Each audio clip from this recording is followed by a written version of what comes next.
Bem-vindo ao novo episódio do podcast Médicos Hands-On, ligando a medicina de ponta com você. Gostaria de agradecer vocês pela audiência, pelo compartilhamento, por vocês deixarem mensagens para a gente lá a respeito dos vídeos.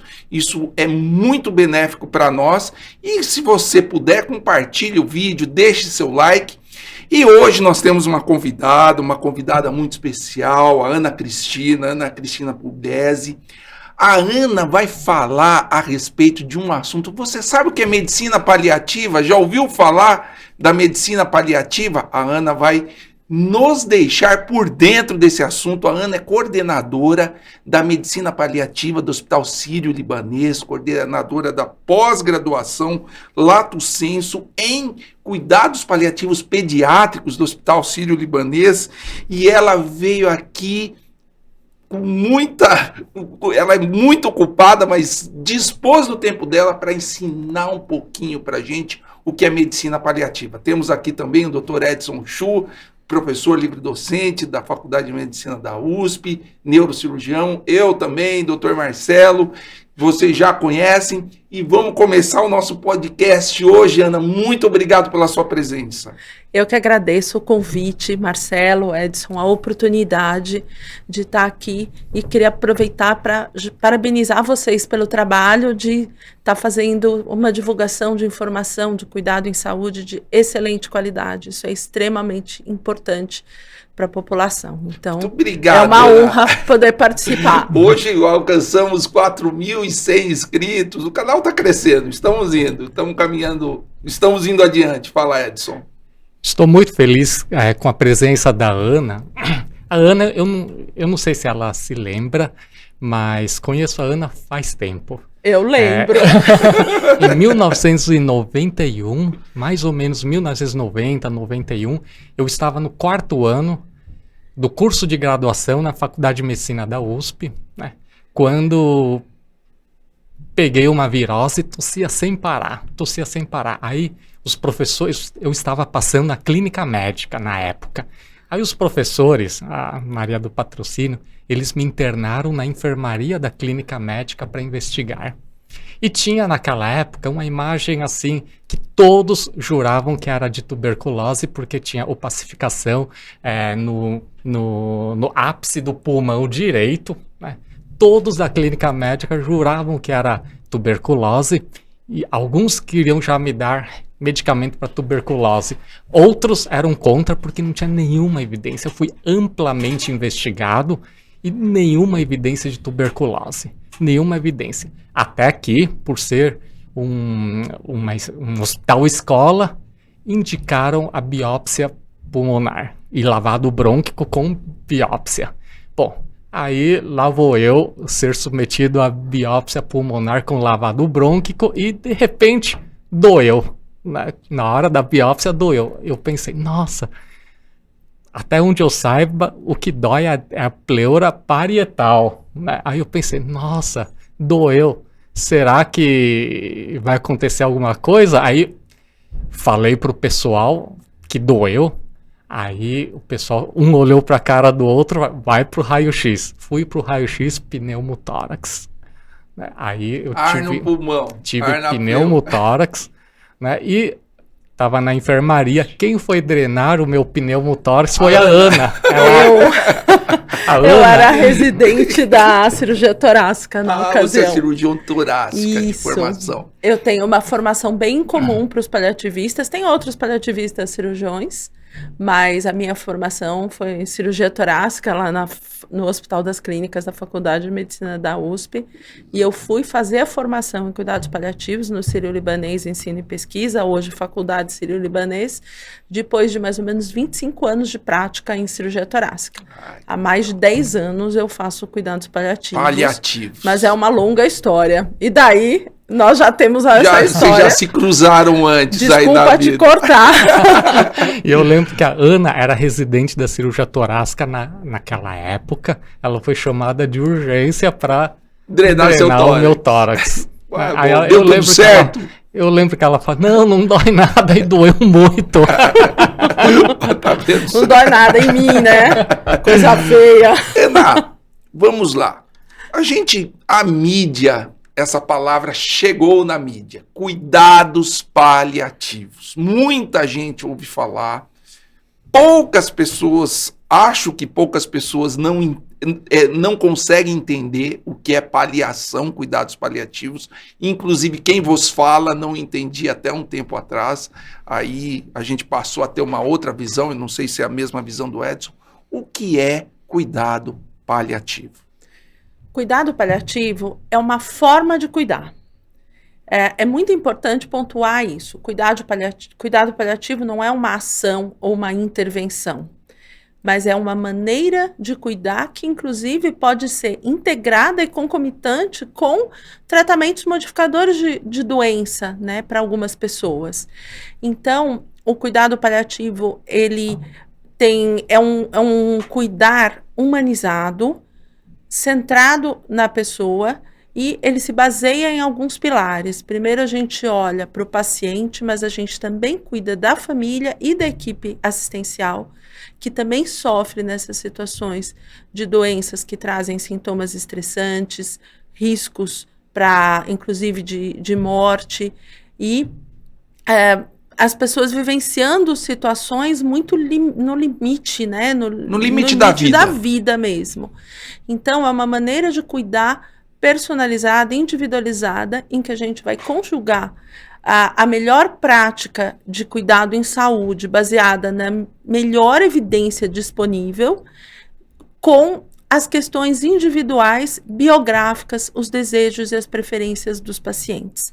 Então, o Daniel Forte, que foi o nosso coordenador, foi também presidente da Academia Nacional de Cuidados Paliativos e é uma figura de referência no meio, eu preciso dar o crédito. O Daniel diz que cuidado paliativo é competência técnica para cuidar do sofrimento. Então, eu acho que isso define com perfeição. Na nossa formação médica, a gente aprende a cuidar de doenças. E dos pedaços do paciente. De uma forma cada vez mais especializada. E é importante a gente entender que isso tira um pouco da visão integral do paciente, mas, ao mesmo tempo, é inevitável pelo volume de conhecimentos que se acumula em todas as especialidades hoje, né, graças aos avanços da medicina. Mas, de uma certa forma, a gente não aprende a cuidar de sofrimento. Então, não é nada incomum, por exemplo, aquele paciente que vai ao médico por conta de uma queixa dolorosa e sai do consultório com calhamaço de pedidos de exames e sem uma receita de um analgésico.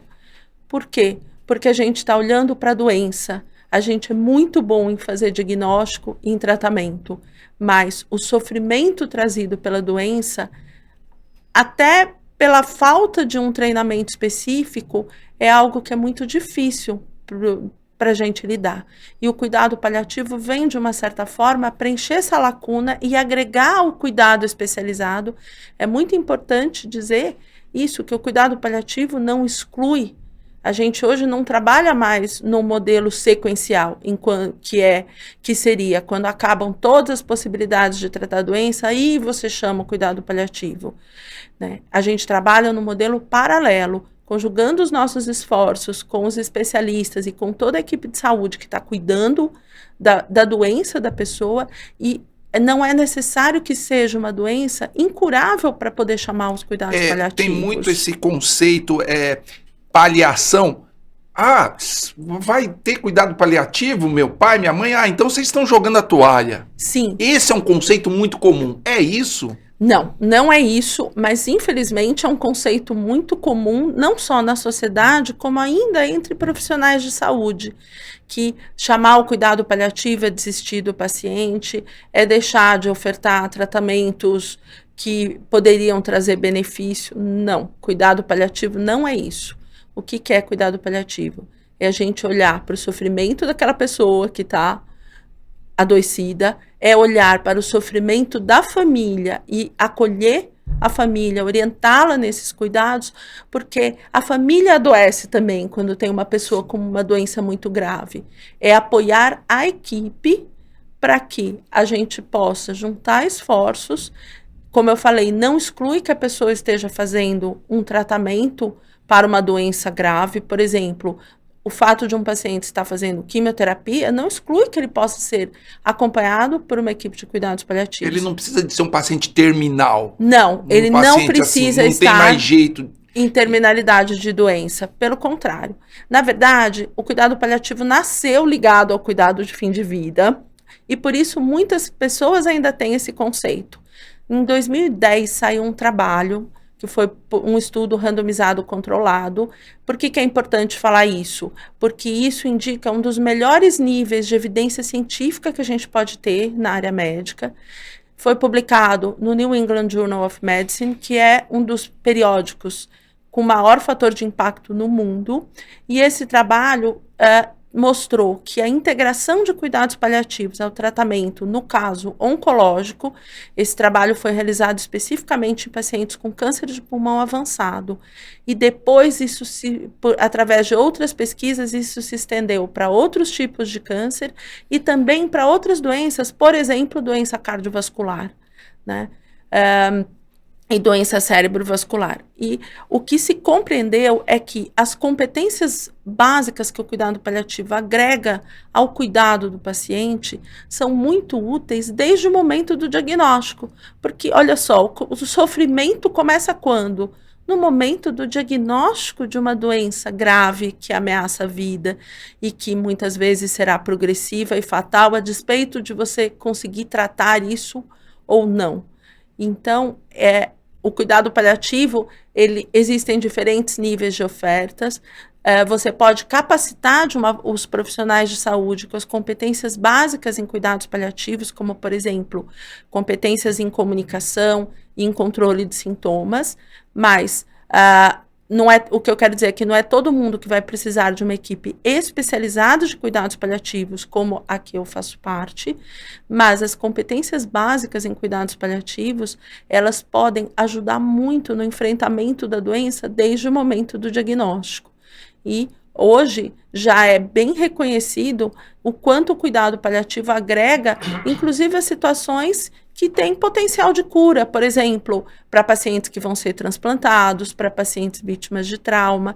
Então, já existem diretrizes específicas para a integração de cuidados paliativos nesses contextos. Ou seja, através desse tratamento, você oferece, controlando o sofrimento, porque o cerne central do tratamento paliativo é você aliviar o sofrimento. Exatamente. E a gente vê isso com muita frequência no hospital, né, Edson? Às vezes pacientes com doenças crônicas, a família sofre muito. Sim, a muito. família fica quase doente como o paciente. Exatamente. Param tudo que estão fazendo e, enfim, você consegue oferecer qualidade e prolongar a vida com qualidade, você acha? Em algumas situações é possível até prolongar a vida com qualidade, mas o nosso olhar é predominantemente para a qualidade. Eu sempre falo que a parte mais importante de cuidado paliativo é cuidado.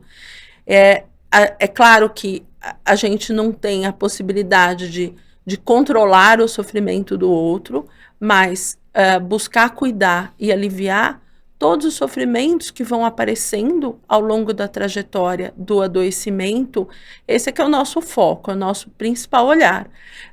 Se houver possibilidade de tratamentos que prolongam a vida, que a gente pode agregar e vamos juntos lutar pela vida do paciente, naquelas situações em que um prolongamento da vida não é mais possível pela falta de possibilidade de tratamento curativo, a gente vai entrar mais forte ainda em equipe interdisciplinar. Isso é uma coisa extremamente importante. Quer dizer, de se falar. Vários profissionais. Diferentes profissionais, de diferentes especialidades. Cuidar do sofrimento daquelas pessoas. E quando eu falo sofrimento, eu estou falando de sofrimento físico, através de sintomas que podem surgir por sintomas como dor, falta de ar, náusea, vômito, perda de funcionalidade, coceira, insônia. coceira, prurido, é um sintoma bastante difícil de controlar em algumas circunstâncias, quanto sofrimentos não físicos, né? Sofrimento sociofamiliar, emocional, existencial, espiritual. Então, a gente só consegue fazer isso com uma equipe interdisciplinar, porque nenhum profissional sozinho tem todas as competências para conseguir cuidar da multidimensionalidade do ser humano, né? O que eu vou te falar é, se você é um médico sozinho, você vai fazer medicina paliativa, e isso é muito bom. Mas para fazer um cuidado paliativo na acepção da palavra, você tem que ter um olhar interdisciplinar. Então, a gente precisa agregar profissionais com formação, enfermeiro, psicólogo, enfermeiro ou enfermeira, psicólogo, psicóloga, fisioterapeuta, nutricionista, farmacêutico, serviço social e tantas outras formações que vão agregar, né? O assistente espiritual, que é o capelão, Sim, o capelã. isso é importante, né, pro paciente. Extremamente importante. Então, antes de entrar nesse tópico, você quer comentar alguma coisa, Edson? Queria acrescentar o que a Ana falou, que é o seguinte: a definição de medicina de paliação evoluiu ao longo dos anos. Realmente, antes nós associávamos medicina de paliação com medicina do fim da vida. Era um conceito muito mais frequente, né? Só que as coisas mudaram, porque nós médicos, nós percebemos que no fim da vida nós precisamos confortar o paciente e precisamos de pessoas especializadas para confortar o paciente. Só que hoje em dia nós sabemos que esse conforto ao paciente, o acolhimento ao paciente, precisa ser feito inclusive antes do diagnóstico. Com aquela possibilidade de alguma coisa grave, os pacientes sofrem, a família sofre, os amigos sofrem, né? E dependendo da equipe, a equipe sofre também. Ou seja, a medicina de paliação passou a agir mais precocemente para que, caso evolua para o fim da vida, que as pessoas estejam mais preparadas. E não chamar a equipe de paliação somente no fim da vida. Em cima da hora, né? Isso. Por quê? Porque aí não dá tempo da equipe de paliação trabalhar sobre a família, sobre o doente. Ou seja, nós devemos chamar um pouquinho antes para que todo o processo seja mais harmonioso. Então, quais são as funções da medicina de paliação, além de tudo que a Ana falou? Na minha opinião, acolhimento, né? Acolhimento da família, acolhimento do paciente e acolhimento dos profissionais da saúde, porque nem todos tiveram a oportunidade de lidar com tanto sofrimento, mesmo sendo profissional da saúde. Bom, além do acolhimento, uma outra função da medicina de paliação é reduzir o sofrimento, não somente o psíquico do paciente, mas também o sofrimento físico. Por exemplo, cuidar da parte de dor, como a Ana falou, da parte de coceira, da parte do mal-estar, né? Recentemente eu tive a oportunidade de atender uma paciente que eu chamei cuidados paliativos e, de repente, quando eu vi a médica, a doutora Alice, que estava com o caso, ela prescreveu morfina. A irmã da paciente me telefonou e me perguntou: puxa, mas ela não está com dor e já está com morfina? Aí, na verdade, porque nós sabemos que a morfina, ela, além de tratar a dor, ela também trata o desconforto da pessoa. E, na verdade, a médica da paliação já estava pensando lá na frente. Como a paciente não estava mais falando, ela provavelmente estivesse desconfortável, né? E desconforto, muitas vezes, é até difícil de descrever e leva a sofrimento. Principalmente os pacientes que não podem falar, os pacientes Isso. mais terminais. E a paciente já não podia. Eles não conseguem nem se comunicar, né? E a paciente não mais E isso se leva a família à angústia também, né? Sim. A família fica angustiada. Será que ele Sim. está sofrendo? É uma pergunta que a gente recebe nos leitos. Doutor, será que ele está sofrendo? Né? Sim, e o que o Edson trouxe é muito pertinente. Nós utilizamos ferramentas de avaliação multidisciplinares em que nós buscamos identificar os sofrimentos atuais e os sofrimentos potenciais, porque algumas coisas a gente sabe que provavelmente vão acontecer. Claro, nós não somos profetas, né? Então, mas a gente sabe, a gente não sabe o futuro das pessoas, nós não temos bola de cristal, mas a gente sabe o passado. Nós sabemos como se comportam pacientes com aquele perfil de doença, enfim, dentro daquele contexto. Então, a gente consegue antecipar algumas coisas e chegar primeiro, para que não precise ocorrer um sofrimento tão intenso. Por isso que, como você falou, é importante a gente chegar, e como o Edson também reforçou, é importante a gente chegar antes para poder fazer esse trabalho e também para conseguir conhecer melhor aquelas pessoas antes de chegar no momento em que, às vezes, você não consegue nem conversar com um momento paciente. ingerenciável. Fica quase ingerenciável. E quando você conhece a pessoa que você está cuidando, você forma vínculo, de fato, é o ideal para que você consiga fazer realmente um cuidado centrado na pessoa. E além de reduzir o sofrimento do paciente, nós reduzimos o sofrimento dos familiares. Por exemplo, essa paciente que eu estava atendendo, chegou um momento que ela estava, entre aspas, não mais se comunicava, estava com estado demencial grave. E todo o atendimento passou a ser atender a família. Tá? Então, quando eu entrava no quarto, eu não mais conversava com a paciente. Por quê? Porque a paciente já estava incomunicável. Porém, os meus pacientes, naquele momento, passaram a ser os familiares.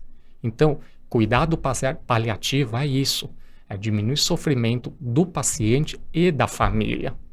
E quando eu percebia que os profissionais de saúde, fisioterapeuta, enfermagem, etc., estavam muito angustiados, muitas vezes o médico da paliação e o médico do paciente é necessário orientar os profissionais da saúde sobre a doença para que os outros profissionais da saúde saibam como que aquela doença vai evoluir, porque isso faz com que haja um preparo psíquico também dos profissionais da saúde sobre aquele caso. Bom, e além, portanto, a medicina de paliação, ela cuida da redução do sofrimento do paciente e da família, mas não somente isso. A medicina de paliação, ela também tem uma função muito importante, que é evitar falta de tratamento. Como a Ana mesma falou, tratamento de dor, coceira, mal-estar, desconforto, né? Evitar falta de tratamento. E o outro lado também é verdade, uma função muito importante da medicina de paliação é evitar excesso de tratamento, ou seja, aqueles tratamentos em excesso que prolongam a vida de modo desnecessário e que nós médicos, com a medicina moderna, nós conseguimos prolongar muito, muito a vida sem necessidade e acabamos muitas vezes quebrando a família financeiramente ou provocando sem um desfecho favorável. Isso. Sem um cuidado de qualidade, né? Um cuidado de qualidade sem um horizonte, né? Acho vai, que trata, a gente está sabendo falando que o fim desse caminho não é muito... A gente está falando de prolongar sobrevida artificial, né? Exatamente. De maneira desnecessária. Ou seja, eu acho que a medicina de paliação tem muitas funções, né? E por isso que nós escolhemos esse tema para discutir hoje. Fala um pouquinho da história da medicina da paliação para a gente, que não é uma coisa, eu acho que você e o Edson, a gente vem de uma escola muito alopática, né? Sim, muito alopática, paciente em pedaços e remédio para resolver o problema do paciente. Acho que todos nós, né? A formação médica a medicina passou por isso. Passou por isso. E até como um produto de uma revolução biotecnológica que aconteceu ao longo do século XX, em que pela primeira vez na história da humanidade a gente teve a possibilidade de curar doenças. Então, a gente... Passou por um período medieval muito ruim, né? Aí, de um modelo suportivo e paliativo, principalmente protagonizado ali por religiosos. A gente passou... né, com o florescer das ciências naturais, com várias descobertas científicas que tomaram impulso principalmente a partir do século XIX, E a vacina, o antibiótico, aspirina. Vacina, exato, e tantas outras conquistas. A terapia intensiva, tudo isso é muito recente na história da humanidade e é muito encantador.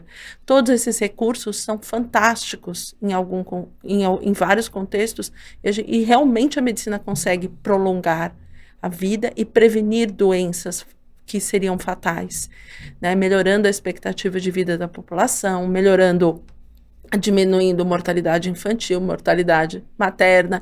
Agora, isso tudo trouxe um desvio de um modelo de cuidado que era suportivo e paliativo para um modelo de cuidado totalmente biomédico e centrado com foco em cura. Este modelo de cuidado é fantástico para pacientes agudos, com condições agudas, mas ele não é adequado para o cuidado de pacientes crônicos, que não caminham para uma resolução, seja para a cura ou para a morte. Eles caminham, por assim dizer, para uma dissolução. E é um modelo de cuidado que não é adequado para esses pacientes. E aí, quando você começa a focar em cura, o que vai ser feito para aquelas pessoas que não têm uma possibilidade de cura?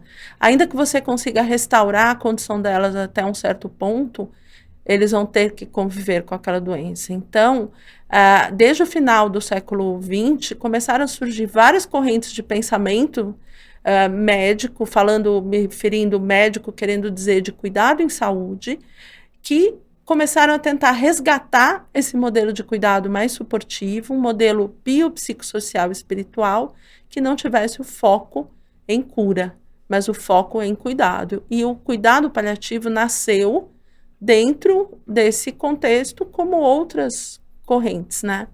Então, o marco temporal do movimento hospice moderno, eu já vou explicar essa palavra, é a fundação do St. Christopher's Hospice, na Inglaterra, né, fundado no Reino Unido, em 1967, pela Cicely Saunders. A Cicely Saunders foi uma pessoa absolutamente única, especial. Eu disse que ninguém tem as competências necessárias para avaliar. Tinha três professores, exatamente, né? A multidimensionalidade do ser humano, mas a Cicely tinha. A Cicely estudou enfermagem.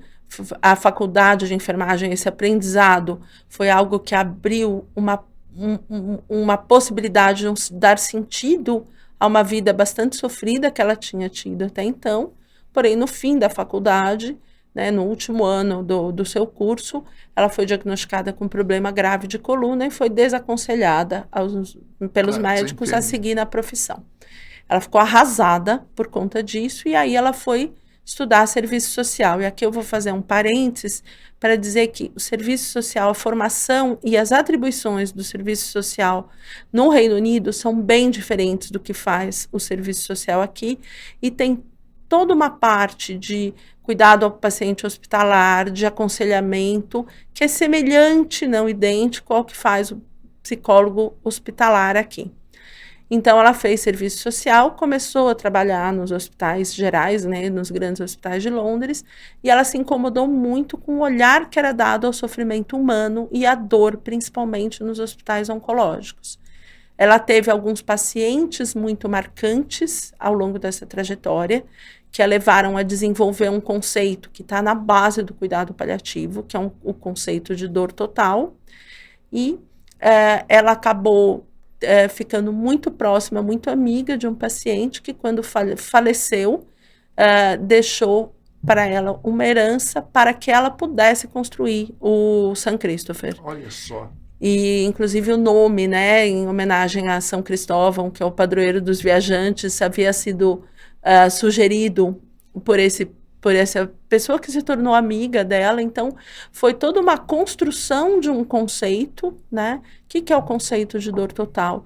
É um conceito que olha para a dor muito além dos limites biológicos. E não é a dor do corpo, é a dor da alma, a dor do sofrimento, é a dor do... Vale dizer que, recentemente, a própria Sociedade Internacional de Dor atualizou a definição de dor de um jeito que conversa muito com esse conceito.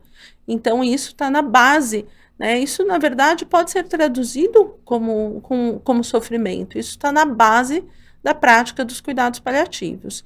E ela fundou o St. Christopher, que em inglês eles chamam de hospice, a tradução em português seria hospedaria, e posteriormente, no final do século passado, a Organização Mundial de Saúde mudou o nome hospice para cuidados paliativos, porque hospice não tem uma boa tradução em muitos idiomas, inclusive no português. Então, teve todo esse pioneirismo, é por isso que eu digo, quando ela fundou o hospice, o St. Christopher, a ideia era receber os pacientes em terminalidade de doença, principalmente câncer, e prover para eles um cuidado dentro dessa filosofia que eu falei, priorizando qualidade de vida, funcionalidade, convívio com a família, dando suporte à família e cuidando dos sintomas físicos, né? Porque permitindo a essas pessoas a morte mais natural e digna possível. E morrer em sofrimento físico não tem dignidade nenhuma. Então, isso é algo que é extremamente importante para nós, mas a gente vai muito além disso, né? Aqui no Brasil, como é que a gente está? Qual é a situação da especialidade de cuidados paliativos aqui no Brasil? Isso é interessante. O cuidado paliativo recentemente foi promovido pela Organização Mundial de Saúde a um país que tem uma categoria 3B em termos de implantação de cuidados paliativos. O que quer dizer isso? Que já tem centros bem organizados de cuidados paliativos e acesso a opioides, principalmente a morfina, mas que não tem uma articulação nacional governamental. Isso é do ano passado para esse bem recente, nós já temos construída uma resolução que fala sobre a implantação de cuidados paliativos no SUS. Isso foi aprovado por uma comissão tripartite em 2018, e agora, é muito recente isso, nós tivemos a aprovação de uma política nacional de cuidados paliativos e da inserção da disciplina de cuidados paliativos no currículo médico da graduação. Isso já é ensinado em várias outras ciências da saúde também, é muito recente, é coisa dos últimos dias, está em andamento uma requisição para transformar o cuidado paliativo em especialidade médica. Hoje o cuidado paliativo é considerado uma área de atuação. Normalmente você precisa de uma formação específica. Já existem residências no Brasil, tanto em cuidados paliativos como em cuidados paliativos pediátricos, e a gente vê crescendo nos últimos anos um número cada vez maior de cursos de pós-graduação, lato sensu, né, de especialização, assim como a gente vê crescendo o número de serviços de cuidados paliativos no Brasil. Mas é importante pontuar que esse crescimento é muito mal distribuído pelo território nacional. E aqui eu vou citar o Daniel Forte de novo, e o que ele diz é que, e é verdade, porque a gente tem mapeamentos que comprovam isso, que no eixo da Avenida Paulista, em São Paulo, você tem mais serviços de cuidados paliativos do que na região norte inteira. Então, a gente tem muita concentração. Sim, tem muita concentração. Né? Como a gente está trabalhando com isso? Além de fazer assistência, os principais serviços estão buscando educar as pessoas e fazer cursos, né, de formação para que a gente possa formar paliativistas de várias profissões da área da saúde, não só médicos, que possam ir para as diversas regiões e você não precisa de centros super tecnológicos para ter um paliativista lá. Não. Né, cuidar do sofrimento das pessoas. Talvez o que seja mais dispendioso no cuidado paliativo seja justamente capacitação e recurso humano. Mas você não precisa de uma estrutura extremamente sofisticada e, pelo contrário, o cuidado paliativo de boa qualidade, ele é entregue em qualquer ponto da linha de cuidado. A gente aqui acaba fazendo muito cuidado paliativo no hospital quaternário e terciário. Por quê? Porque a nossa tradição de cuidado em saúde é muito centralizada nesses hospitais. Mas a gente pode entregar o cuidado paliativo com total qualidade no hospital de transição, no hospital de retaguarda, no hospice e também no domicílio, né? Então é muito importante, e isso, graças a Deus, vem crescendo, a capacitação das pessoas para a entrega do cuidado paliativo na atenção domiciliar. Não, exatamente, até na medicina de família, né? Exatamente. Você vai visitar pessoas em sofrimento, que não têm um acesso médico, não conseguem ter um acesso para alívio das suas dores, para alívio da alma, está em terminalidade lá na casa dele. Um médico de família que tenha conceito sobre medicina paliativa é importante. Mas a gente falou muito em terminalidade aqui, a gente falou muito quais são os principais pacientes que precisam da medicina paliativa. Olha, a gente tem, eu vou falar um pouquinho separadamente dos adultos e idosos e da pediatria. Ótimo. Existem ferramentas para identificação de pacientes sem necessidades paliativas, e ambas essas ferramentas mais conhecidas, que uma se chama SPICT e outra se chama NECPAL, elas são validadas aqui no Brasil e são questionários, né, que a gente pode aplicar para os determinados pacientes, que têm indicadores de doença avançada, então, perda de funcionalidade muito importante, alto nível de dependência, múltiplas internações recorrentes, uma pertinho da outra, sintomas de difícil controle. Então, tem indicadores gerais de piora de saúde. As ferramentas são muito parecidas, as duas têm esses indicadores gerais, e tem indicadores doença específica, que são indicadores de doenças mais avançadas, que você não está numa fase tão avançada. Então, hoje, eu diria que para adultos e idosos, a gente tem alguns diagnósticos, né, alguns grupos de doenças que muito provavelmente vão apresentar necessidades paliativas na sua trajetória. Quais são elas? Principal, câncer. Câncer, né? Que é aquele tratamento crônico, pesado, quimioterapia, necessidade de hospital day, internações seguidas. Pacientes com doença cardiovascular, doença cerebrovascular, né? Então, AVC...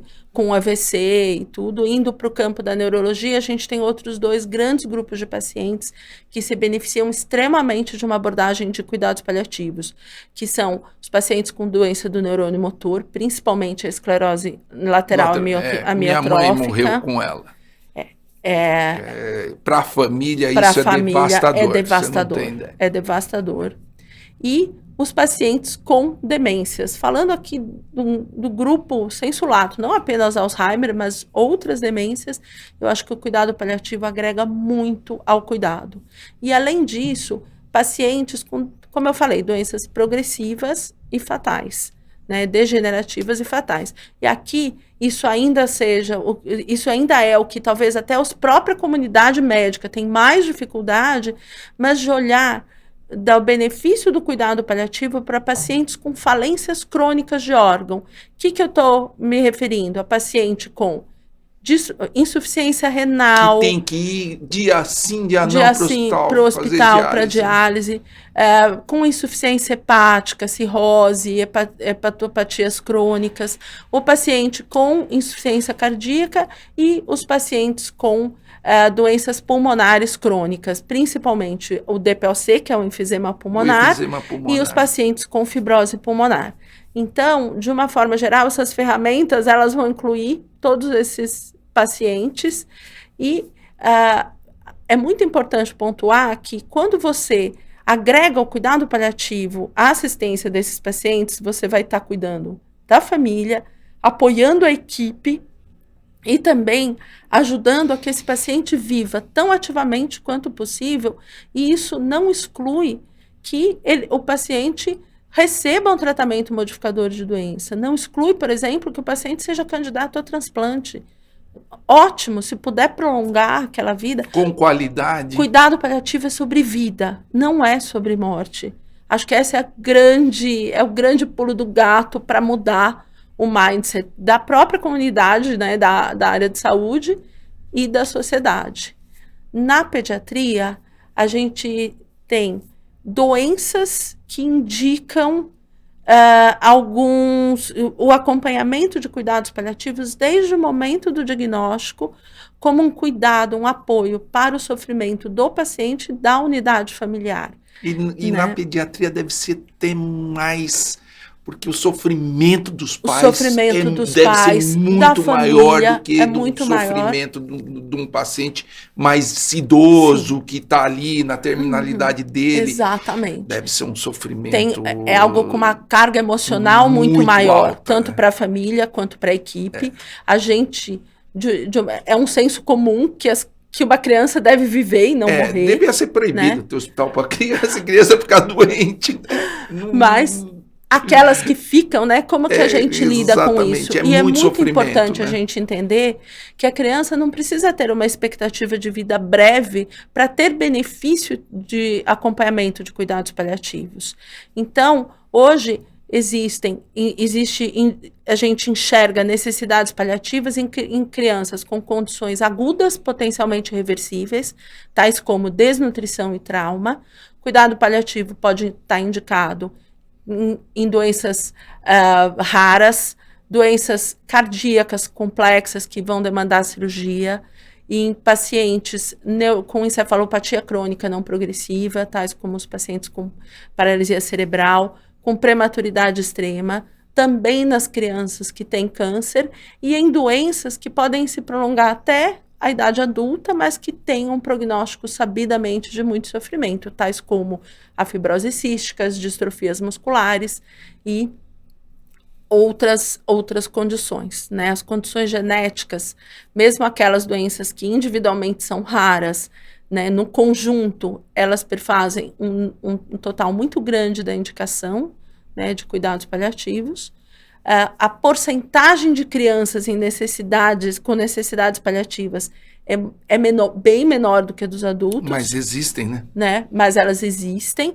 E aí aquele efeito da pedra no lago, né? Os desdobramentos na comunidade, na escola, o cuidado paliativo para a criança, ele precisa incluir a comunidade, a escola, porque a gente, pelo Estatuto da Criança e do Adolescente, a gente tem essa criança, mesmo com uma doença crônica, e que em algum momento, né, ela pode até transicionar para a vida adulta, vai ser fatal, ela tem direito ao convívio com a comunidade, com a família, ao contato com a natureza, ao lazer, à escola.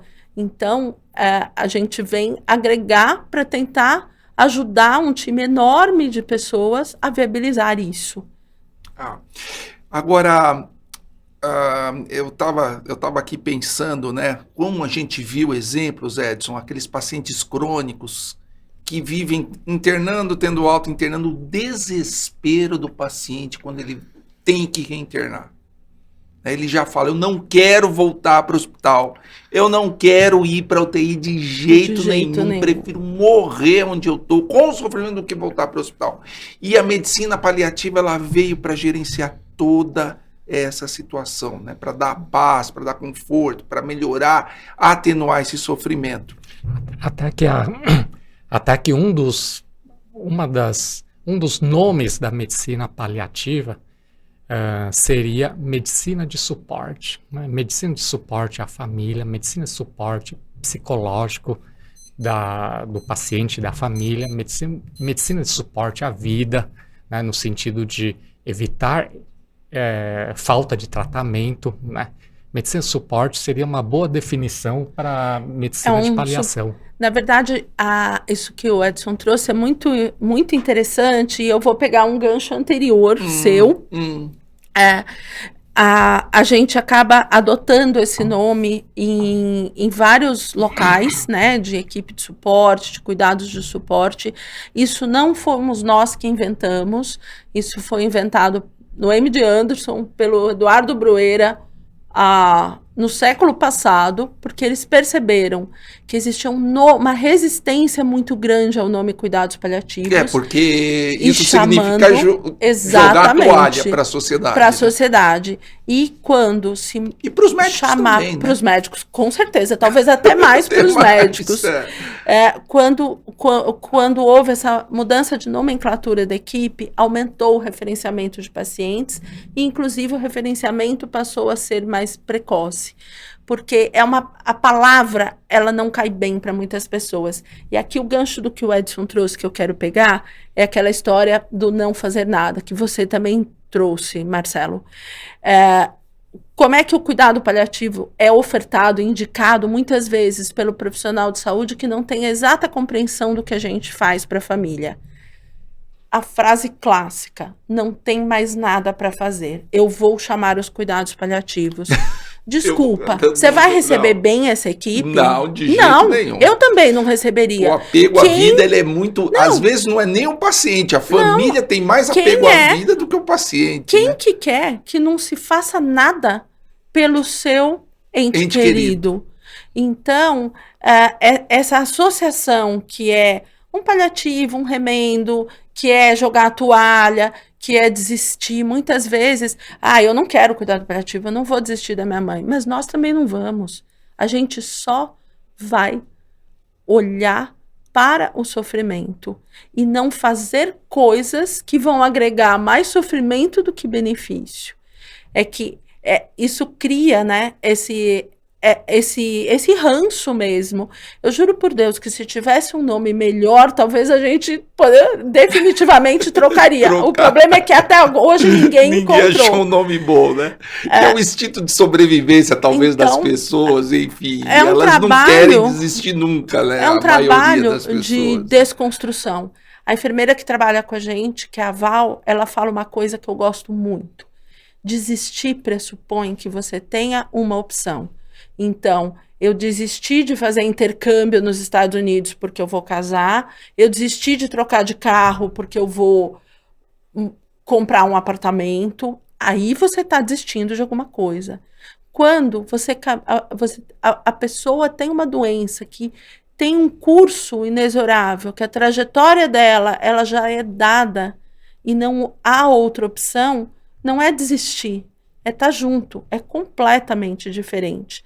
Então, esse conceito errado traz preconceito, esse preconceito afasta as pessoas. E aumenta o sofrimento.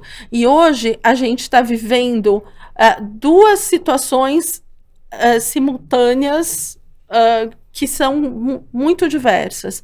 Ainda existe muita paliofobia. O que é isso? A turma do cuidado paliativo é a equipe da boa morte, eu não quero... tem muitos hospitais... quase o cartão da funerária, vamos assim dizer, né? Em que a equipe ainda recebe apelidos jocosos, meio por baixo do pano, e é visto de um jeito, nossa, eu não gosto nem de falar com você. E tem uma outra visão, que é muita gente achando que sabe fazer cuidado paliativo sem ter uma formação específica. E aí, que é o que a gente fala de paliofilia. Eu acho que talvez seja até pior do que a pessoa que sabe que não faz e que até não gosta. Né? Primeiro porque você tem a oportunidade de educar. E aquele que acha que sabe, talvez você não consiga, não se abra para aprender. E aí, começou a ter uma confusão muito grande do cuidado paliativo com... práticas de limitação de suporte artificial, que foi uma coisa que o Edson trouxe, né? Então, é muito importante pontuar isso. O cuidado paliativo nós temos como uma das nossas atribuições combater a chamada distanásia. O que é distanásia? É um prolongamento da vida de uma pessoa sem nenhuma possibilidade de uma sobrevivência digna, com uma doença sem nenhuma possibilidade de cura, por meios artificiais e que trazem sofrimento. Né? Aquele exemplo que eu te falei, o paciente que não quer ser entubado numa UTI de jeito nenhum, porque ele sabe o tanto de sofrimento que aquilo traz para ele, e ele não tem muita perspectiva. Né? Qual é a ideia? É a gente tentar o que do ponto de vista técnico é apropriado para aquele paciente, né? E tentar coadunar isso com valores, biografia e desejo. Nossa equipe já foi chamada para sedar pacientes que a gente falou, não, dá para fazer isso, dá para fazer aquilo, não tem indicação de sedação. Então, cuidado paliativo não é simplesmente ir lá e olhar para a morte e fazer coisas que talvez abreviem a vida. Pelo contrário, o cuidado paliativo no Brasil, ele é totalmente válido e reconhecido dentro do Código de Ética Médica e também do Código de outras profissões da área da saúde, e ele está totalmente em acordo com o ordenamento jurídico brasileiro, desde que praticado com essa filosofia. Nós vamos falar. Você tem alguma coisa para comentar? Então, o que a Ana está falando é muito pertinente. Ou seja, a medicina de paliação nunca desiste do paciente, mesmo quando o paciente tem uma doença que não tem cura. O que isso significa? Significa que nós, médicos, nunca abandonamos o paciente. Nós, profissionais da saúde, seja enfermeira, seja fisioterapeuta, seja psicólogo, seja farmacêutico, etc., nós, profissionais da saúde, nunca abandonamos o paciente. Esse é o primeiro conceito. O segundo conceito é, diante de um paciente com uma doença incurável, nós nunca deixamos de tratar o paciente. Recentemente eu tive a oportunidade de trabalhar junto com a equipe de paliação lá no Hospital Albert Einstein, e a minha paciente evoluiu rapidamente uma síndrome demencial, uma doença priônica rapidamente progressiva, acabou evoluindo infelizmente para um estado como se fosse vegetativo, entre aspas, não mais contactuava conosco, e em nenhum momento a gente deixou de fazer o tratamento. Eu deixava bem claro para a família o seguinte: olha, infelizmente a doença é incurável, infelizmente eu não tenho nenhum tratamento para reverter a doença e deixar a sua irmã, por exemplo, do jeito que estava antes, porque é a evolução natural da doença. Porém, nós nunca deixamos de tratar. Quando ela começou a engasgar, por exemplo, quando ela desaprendeu a mastigar, quando ela desaprendeu a engolir, nós passamos uma sonda nasogástrica, que é o tratamento, é um tratamento. Aí chegou um momento que, quer dizer, quando ela começou a mastigar mal, etc., né, nós, profissionais da saúde, junto com a fono, nós fizemos um tratamento. O tratamento era de deixar a comida mais pastosa. E ela conseguia mastigar um pouquinho, engolir. Quando ela desaprendeu a engolir, aí nós continuamos o tratamento. O tratamento foi passar uma sonda nasointeral, e nós passamos uma sonda nasointeral. Quando ela começou a não conseguir, quando desaprendeu o comportamento de urinar, né, ou quando foi perdendo esse comportamento, né, a gente continuou o nosso tratamento. Qual foi o tratamento? Primeira coisa foi tentar tirar da cama e fazer as necessidades no banheiro, por exemplo. Ela ainda conseguia. Quando ela desaprendeu a fazer isso, nós fazíamos uma sonda vesical de demora. Que é o alívio gradual do sofrimento dela. Isso, ou seja, nós fomos tratando. Quando ela começou a apresentar dores, nós fomos tratando as dores. Quando ela ficou muito ansiosa, nós tratamos a ansiedade. Quando ela começou a ter crises epilépticas, nós fomos tratando as crises epilépticas. A gente conseguiu controlar as crises epilépticas por muito tempo. Ou seja, diante de um paciente grave, sem perspectiva de cura, nós não deixamos de tratar em nenhum momento, até, entre aspas, até o último dia de vida da pessoa. E o tratamento engloba também o tratamento da família. Chegou um momento que nós estávamos tratando a paciente e a família. Chegou um momento que eu prescrevi antidepressivo para a mãe, por tamanho sofrimento que ela estava apresentando, sentindo. Ou seja, isso é medicina de paliação. Nós não deixamos de tratar a pessoa. É o suporte. Isso, é uma por isso que eu não gosto, né, disso. Ah, não tem mais nada para fazer. Não. A minha frase é, eu nunca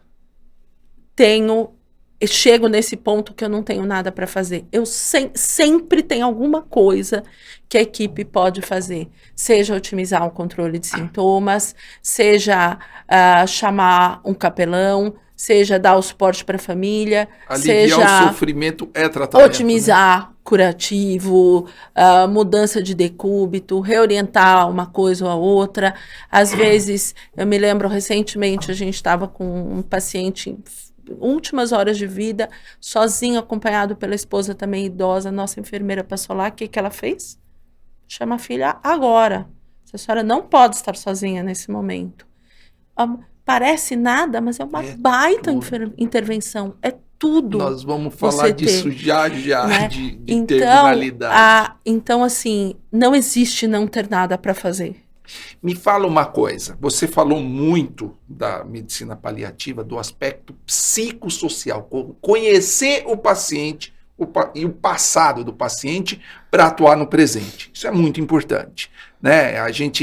A medicina dos 5 P's fala que a personalização do tratamento é tudo, Sim. mas especialmente na medicina da paliativa. Sim. Você vai respeitar os limites daquele paciente. Como é que é você chegar para um paciente como, por exemplo, você falou os grupos de doença, oncologia, insuficiência renal, insuficiência cardíaca, insuficiência... Como é que é conhecer o paciente e estabelecer os limites daquele paciente? Como é que você faz isso? Olha, a gente faz uma coisa que a gente não aprende a fazer na faculdade de medicina, que é sentar e ouvir. E ouvir. Começa, é simples assim, é sentar e ouvir.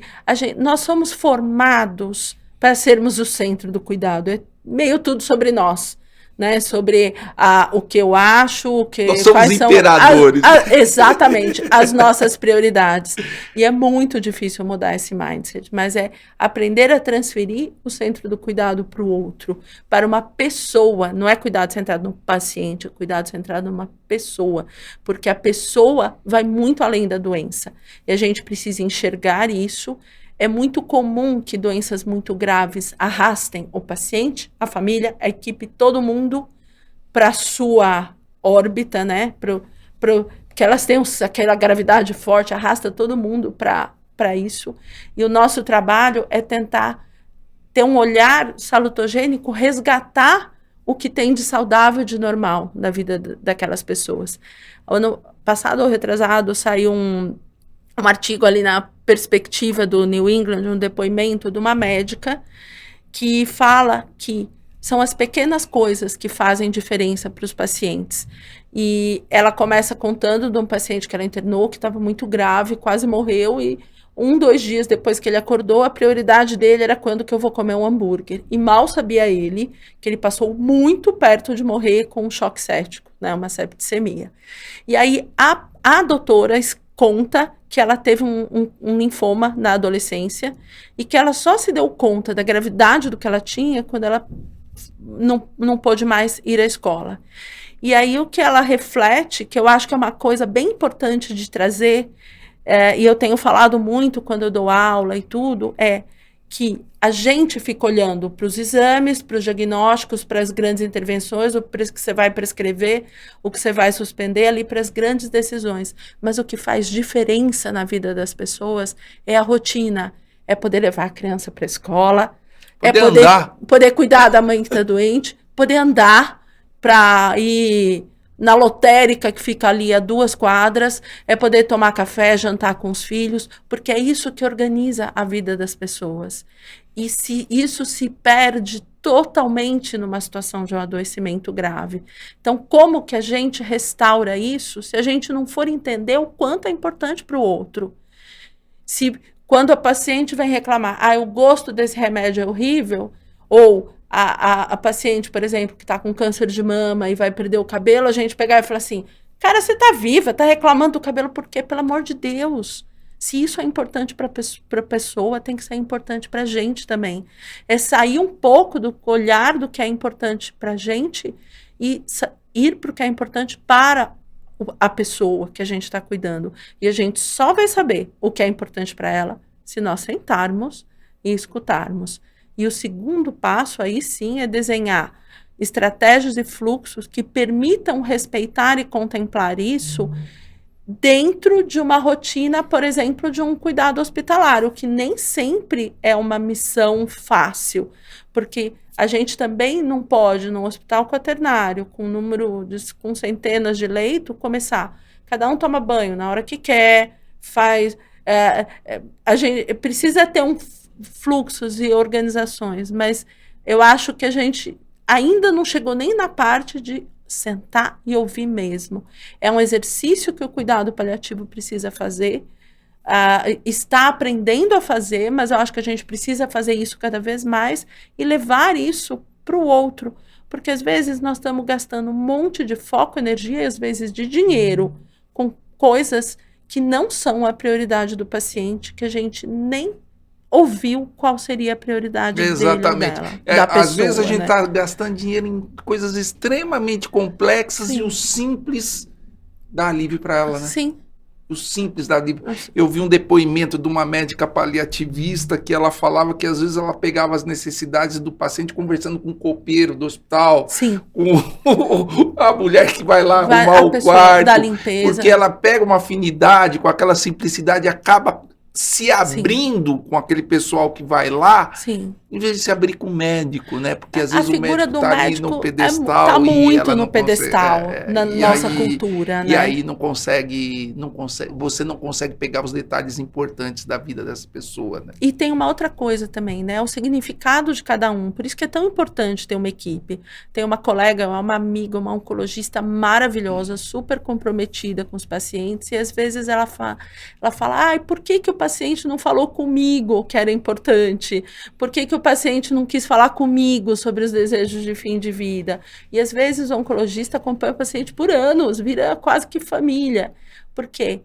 Aquele oncologista, para aquele paciente, simboliza a esperança. Ele não vai querer falar de morte com aquela pessoa, mas ele pode levar isso para outra pessoa da equipe e a gente vai construindo essa compreensão melhor do cuidado na hora que a gente se comunica com todo mundo que está cuidando. Esses dias eu estava lá no Sírio libanês, acho que foi no Sírio, um senhor teve um trauma grave, muito grave, ficou extremamente sequelado. E eu ia lá fazer exame, eu acabei conversando muito com a filha dele, que era quase plantonista da UTI lá, né? De tanto que não saía. Tanto não saía de lá. E um dia eu encontrei ela no hospital, depois de meses, o trauma dele. Ah, teu pai tá aí? Tá, meu pai tá aí ainda. Ele tá sob cuidados paliativos e tal. Mas aconteceu uma coisa muito interessante, doutor. E aí eu comecei a escutar a história dela, né? O pai dela quase em estado vigil, mas ainda tinha algumas funções. E no dia, na véspera de Natal, ela estava cozinhando para a família dela em casa, fazendo jantar ali e tal. Ela falou, olha, vocês vão jantar, eu vou lá ver meu pai, que eu não aguento passar uma véspera de Natal longe do meu pai.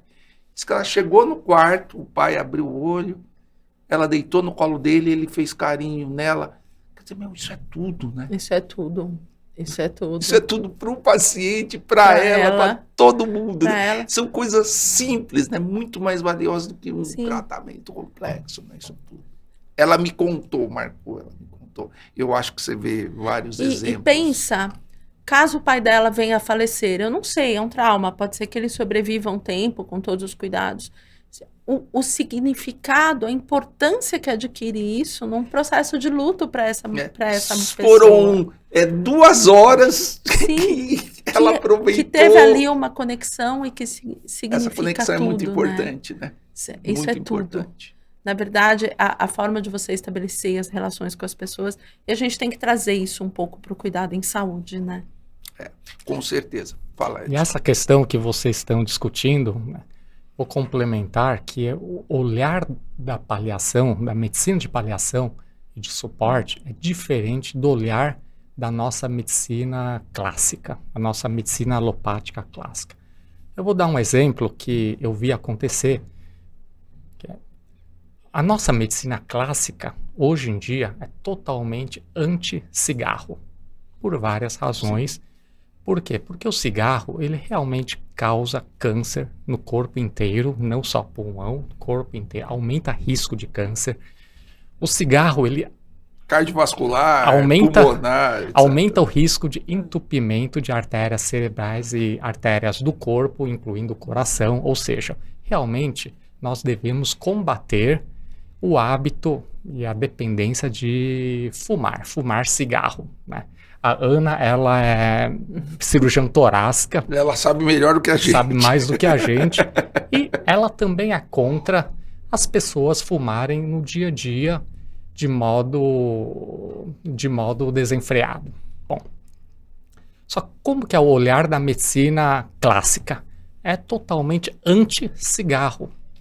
Só que suponhamos uma condição em que o paciente já com câncer generalizado, não tratável, incurável e que está lá sofrendo de abstinência ao cigarro.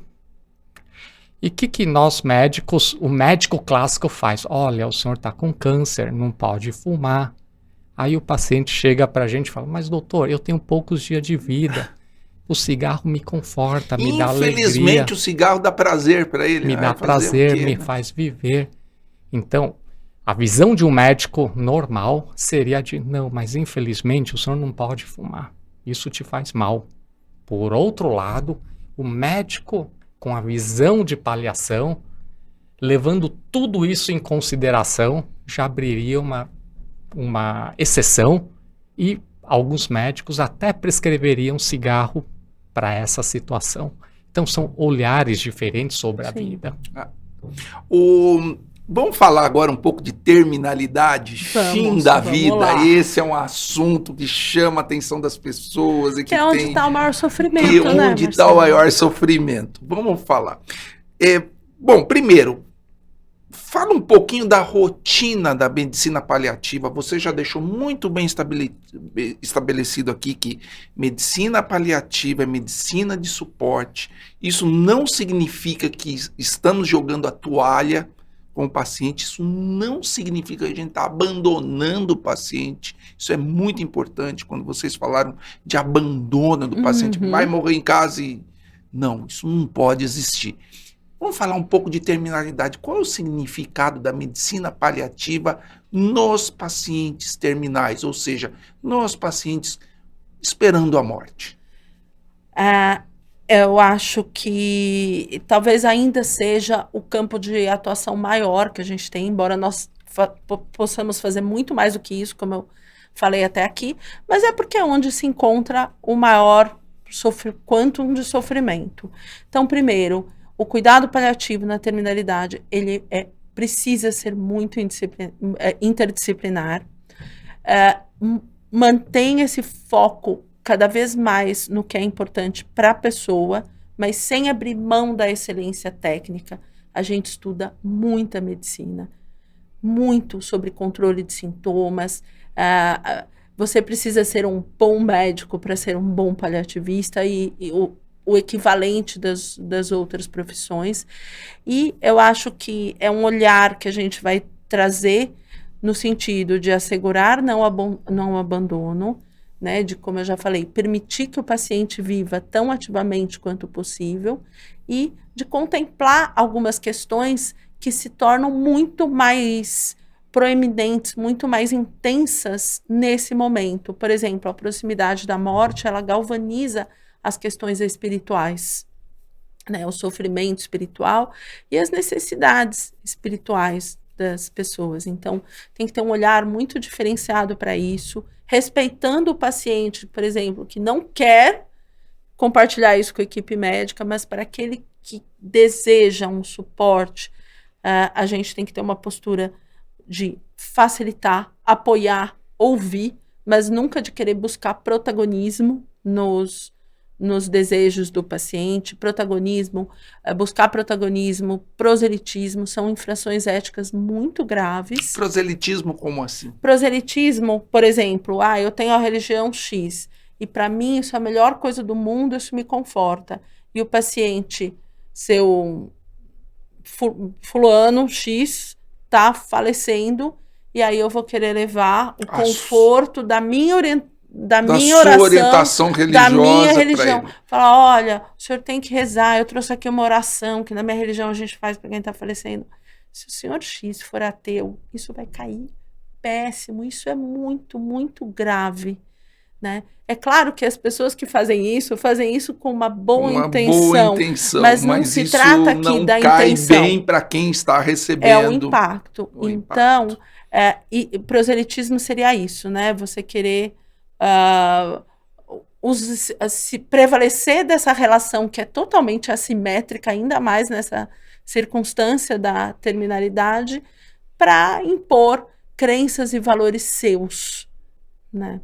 Então, acho que isso é muito grave. É um cuidado que vai ficando cada vez mais personalizado. A gente não tem protocolo de rotinas para os pacientes. é absolutamente individualizado. O que eu vou fazer aqui pode ser exclusivamente controle de sintoma, ligar uma bomba de morfina para o paciente não ter falta de ar e apoiar a família nas dúvidas que eles trouxerem. O que a gente pode fazer aqui pode ser que eu tenha um paciente que prefere tolerar algum nível de sofrimento físico, por exemplo, de falta de ar ou desconforto, em nome de ficar um pouco mais acordado e receber visitas de filhos pequenos.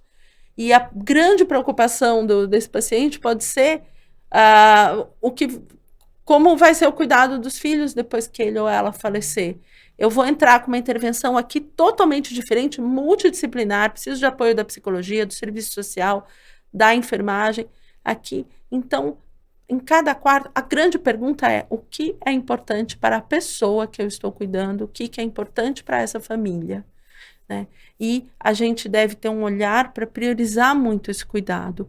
É comum, às vezes, o paciente, na terminalidade de doença, chega no pronto-socorro e já ganha aquele carimbo.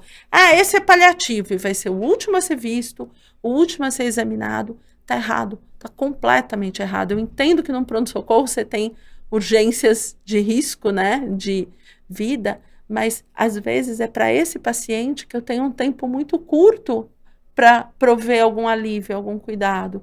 Então, ele também tem que estar no topo da minha lista de prioridades. Bom, você falou muito de dor, né? E quando você fala de dor, automaticamente eu vou pensar na dor física, mas acho que no fim da vida existe a dor física, a dor da alma, a dor espiritual, Sim. A dor de você pensar e se preocupar com a sua família, a dor de ter um problema mal resolvido. Como é que você gerencia isso? Você tem algum exemplo de algum paciente, alguma coisa que você... Então, a verdade é que a gente não gerencia, né? Eu acho que a gente precisa sair de um lugar de onipotência do nosso treinamento médico. Nós somos treinados para consertar, entre aspas, as pessoas. Os pedaços dessa pessoa. Para resolver problemas. E para cada problema, cada um de nós, na nossa especialidade, aprendeu uma solução. Só que a dor biográfica de que a vida não foi o que se esperava e não pode mais se fazer mais nada a respeito. A dor de deixar filhos pequenos, né? A dor espiritual de um sofrimento religioso, por exemplo. Eu fui um bom cristão e Deus, como que Deus permitiu isso acontecer comigo? Eu não tenho como resolver isso. Isso não é consertável. Isso não é. Eu preciso aprender outras competências para poder estar junto nessa dor. A escuta compassiva, o silêncio respeitoso, o parar de tentar consertar e dar uma solução para o problema do outro. Eu volto para o ouvir e, às vezes, não tem nada que a gente possa fazer a não ser estar junto. Eu quero ficar sozinho. Tá bom. Se você precisar, você me chama. E vai apoiar a família, a enfermeira que está ali do lado, cuidou durante meses e está num baita sofrimento. Então, eu acho que a gente precisa aprender a ser menos controlador, menos centralizado, entender o que é importante para o outro e também lidar com a importância, porque no momento da terminalidade, né, na frente à morte, às vezes você resolveu tudo que era resolvível. O paciente está com uma bomba de morfina, está com sedação paliativa, a família já está orientada para equacionar todas as questões do funeral, você já chamou o sacerdote da religião deles. Tudo que podia ser feito já foi feito. E o que sobra é dor em estado puro e não tem o que a gente possa fazer, porque as pessoas vão vivenciar essa dor, cada um sabe o que está perdendo. E aí eu vou entrar numa questão que é extremamente importante, que é o autocuidado do profissional de saúde, né, que faz cuidados paliativos e também do que está ali, independente de ser de uma equipe especializada ou não. O autocuidado é considerado um domínio de competências da formação em cuidados paliativos. Ele está na matriz de competências, tanto dos cursos de especialização. Eu participei de um comitê da ANCP numa gestão anterior que ajudou a construir essa matriz, assim como na matriz da residência em cuidados paliativos. É fundamental a gente fazer um cuidado de equipe. A nossa equipe tem supervisão mensal, supervisão de equipe com uma psicóloga externa, né? E é importante você fazer o seu autocuidado para você conseguir lidar com isso. Essa semana a gente teve reunião de equipe, toda semana a gente discute todos os casos. E uma das médicas da equipe falou, eu perdi 3 pacientes desde segunda. Não é fácil isso para o profissional de saúde. Porque na realidade você está muito inserido ali naquele meio, né? No meio do... Todo mundo que está na profissão foi buscar uma formação da área da saúde, que é cuidar das pessoas. Então, a gente também precisa entender como a gente funciona e fazer o nosso autocuidado. Seja esporte, atividade física, que é a válvula de terapia, escape, né? Meditação, convívio com a família, convívio com a natureza. É cada profissional saber o que funciona para si e buscar o seu autocuidado. Então, é importante a história do oxigênio lá, que quando despressuriza o avião, que cai a máscara. Aqui que sempre falam, põe a máscara primeiro em você e depois você vai acudir a criança que está do seu lado. Então, se você não se cuida, como você vai querer cuidar das pessoas numa situação tão extrema e dolorosa? Agora, me fala uma coisa. Eu vi um dos vídeos lá da Associação dos Cuidados Paliativos e eu vi uma coisa muito interessante que era uma morte suave. Suavizar a morte do paciente. Isso não é fácil, né? Não. E ele falou, é tempo, é um momento que você pode perdoar ou ser perdoado, é um momento que você quer dizer eu te amo para alguém que quer ser amado, é um momento que você até tenta ou consegue construir, restabelecer relações que seria impossível se você tivesse saudável. Sim. Você vive isso? Você vê isso? Como é que é você suavizar a morte de um paciente tentando, observando ou tentando construir essas pontes? Ou você constrói ou não constrói? Como é que você faz? Olha, eu acho que primeiro é importante a gente entender essa romantização do momento da morte que ocorre em alguns setores da mídia quando se fala de cuidados paliativos. Olhar para isso de um jeito diferente do que a nossa sociedade olha para a morte é importante, mas essa romantização pode ser nociva. Porque nem sempre, é muito clichê, mas as pessoas, Marcelo, elas morrem como elas vivem. Uma pessoa que teve uma vida de relações extremamente complexas, de conflitos, a gente não tem o poder de resolver isso no momento da morte. Então, algumas vezes a gente vivencia, é sofrido, mas encontros familiares absolutamente tocantes e que deixam a gente gratificado a despeito da tristeza da situação, mas é importante entender que esse protagonismo não é da equipe de saúde. Não é teu. Não, isso é daquela família. O que eu faço? Eu ajudo, eu facilito, eu digo a equipe, né? Não eu. Sim. Eu apoio e eu, principalmente, não atrapalho. Eu já vi várias situações de pacientes que trazem conflitos, por exemplo, tem um irmão que não fala, tem filhos que têm um conflito. Com filhos, quase sempre as pessoas querem um reencontro, mas não cabe a nós impor. Você precisa fazer as pazes com os suas irmãs antes de morrer. Senão você vai ter muita dor, senão você... Não. Isso é uma coisa que a gente não pode interferir. Não pode. O que é importante para você? Você quer que chame? Não quero. Tá bom, não tenho energia para lidar com isso agora. Ok. O que fez. O que não fez. Esse momento da morte, ele pode ser, a proximidade da morte, pode ser uma oportunidade muito grande de deixar um legado, de elaborar um sentido para aquela existência. Então, desde um legado material, aquela senhora que tem um DPOC, né? Eu vou dando exemplos de coisas que eu já vivi, situações que eu já vivi. Aquela senhora que tem um enfisema importante, que já está dependente de oxigênio, no almoço de domingo ela fala, quando eu morrer, o aparelho de louça tal fica para a neta fulana e o jogo de copo de cristal, que era da mamãe, fica para o neto Beltrano.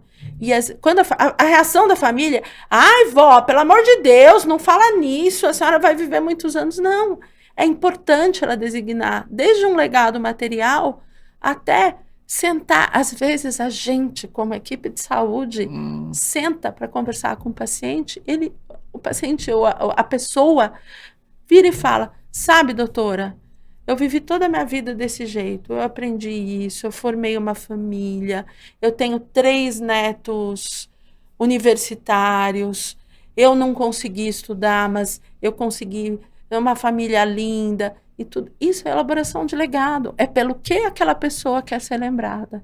E isso pode acontecer com a família, às vezes a família não dá a permissão, porque as pessoas têm muita dificuldade de falar de uma forma assertiva sobre a morte, isso é uma coisa muito da nossa sociedade, né? Quase uma coisa que às vezes não fala nem a palavra, e às vezes vai falar para a enfermeira que foi instalar uma medicação, para o profissional que foi fazer um curativo. Então, a gente tem as mais variadas situações. O que eu acho que é importante é a gente se abrir e se disponibilizar para o que é importante para o outro, fazer uma boa avaliação das necessidades. E a equipe de cuidados paliativos, ela se articula dentro de uma hierarquia horizontal. Então, tem paciente que a pessoa-chave ali não é o médico, é a psicóloga, que é quem entendeu a família, quem sabe o que está acontecendo. Né? Tem paciente que a pessoa importante ali é a enfermeira. Ah, vamos no paciente tal? Agora não é uma boa hora, porque ele ia receber uma visita que é muito importante. Beleza. Então, a gente vai transitando nesse meio de entender o que é importante para o outro e tentar apoiar. O que é um exercício que às vezes é factível e às vezes não é. Eu gosto de falar que a gente tenta cuidar, a gente dá o nosso melhor, mas a gente não tem. Eu não gosto de ser pretensiosa a ponto de dizer que eu vou aliviar a morte das pessoas, que eu vou suavizar, Você vai ou dar que suporte, eu vou iluminar a morte de alguém. A gente não tem esse poder. A gente tem que sair não tem desse essa lugar romantização. Quer dizer, você Sim. vai respeitar. Eu tenho uma amiga, ela é enfermeira e ela dava suporte lá nos Estados Unidos. E ela me contou um caso de um paciente que estava muito terminal, mas o cara não morria. Não morria, não conseguia.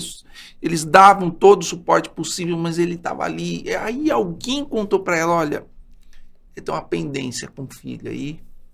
Ele não falou isso para ela. Falou, eu não sei se era empregada da casa dele, alguém que foi arrumar. E ele precisa de resolver essa pendência. Aí ela ligou pro filho e falou, olha, tem uma pendência aqui, tal, você quer vir falar com seu pai? Quero. Foi lá, conversou com o pai, no dia seguinte o pai descansou. Quer dizer, é uma coisa muito individual, mas que você não pode avançar o sinal vermelho, você não pode interferir. A prerrogativa da decisão é do paciente. Eu já vivenciei muitas dessas situações e às vezes é como se estivesse faltando vir alguém. Alguma coisa, né? Mas, assim, isso é um processo que a gente acompanha, né? É um acompanhamento compassivo mesmo. Mas não buscar o protagonismo. A gente não é dono desse tempo. O respeito com as relações com a família, o respeito com a relação com a espiritualidade. Você falou muito de espiritualidade aqui. Sim. Respeito da espiritualidade individual do paciente, para que ele tenha menos sofrimento, né? Sim. Agora me fala uma coisa aqui. Aqui no Brasil, há um tempo atrás, inclusive eu vi também no vídeo da associação, achei bem interessante essa discussão. Existe aquele médico que prolonga demais o tratamento e você sabe que não vai ter um bom desfecho, e tem um médico justiceiro que vai lá e desliga o aparelho. Isso aí não tem... E isso é crime, né? Isso não pode acontecer. Isso aconteceu em 2011, 2012. Né? Sim, foi um caso que ficou... E a mídia ficou famoso, em cima, a médica foi condenada, sim. As famílias ficaram... E pelo que eu vi no prontuário lá, todos eram pacientes terminais, mas ela fez tudo errado. Só que nós perdemos, Porque você acha que a discussão de terminalidade e morte aqui no Brasil é uma boa discussão? Qual que é a sua opinião? Eu acho que existe uma dificuldade muito grande de se falar abertamente, honestamente a esse respeito. A gente está começando agora em alguns pontos, né, a se falar um pouco sobre a morte, mas eu acho que existem muitos conceitos equivocados, né? O Edson, você falou agora, o Edson tinha trazido a questão, por exemplo, da distanásia, né? De ficar prolongando indefinidamente a sobrevida das pessoas às custas de uma forma artificial, de medidas artificiais, né? Que podem ser muito efetivas para pacientes agudos que têm a possibilidade de recuperação. Então, nós estamos falando recuperação e ter qualidade de vida, de né? Intubação, de ventilação mecânica, de drogas vasoativas, que são remédios para manter a pressão, de diálise e outras intervenções, né? E esse prolongamento, muitas vezes, quando não há uma perspectiva de recuperação, ele é inadequado, traz sofrimento e gera um cuidado caríssimo, seja para o Estado, seja para a operadora, seja para as pessoas se for um paciente particular, não importa, sempre alguém está pagando a conta. E o problema, no meu modo de ver, não é ser caro, mas é ser caro e ruim, porque não está de acordo com as necessidades das pessoas e a melhor evidência clínica disponível. Então, isso é uma coisa, mas a solução para isso não é ir lá e fazer o que foi feito nesse caso que você mencionou, esse quase justiciamento. Você acha que a gente perdeu uma boa chance de discutir Eu acho que perdeu-se uma chance que a grande mídia ficou muito em cima da médica, muito em cima das famílias e a gente não discutiu.